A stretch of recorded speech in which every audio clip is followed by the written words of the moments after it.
Hey class, my name is Emily Francis. I am currently living in Bangor, Pennsylvania. My husband is overseas in Korea, so for the year, he just left about 6 weeks ago. I am a full-time student and full-time mom. I am a stay-at-home mom.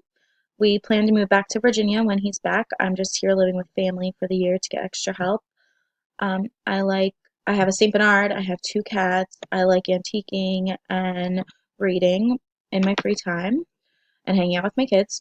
I am just staying home right now. I have just recently doubled up on my classes because I fractured my foot, so I can't really walk. So I'm excited that I got approved, so I'm in a couple classes. Nothing else really sticking out career-wise. I was a paraprofessional and an ABA tutor. I have my associates. I have been a full-time student the last 5 years. I enjoyed in my other classes at Widener the group projects. I like meeting with the group once a week and learning everyone else's perspectives of our assignments and stuff like that. So that's pretty much all I have to say. I am eager to start this class and I'm excited to get to know everybody. Bye!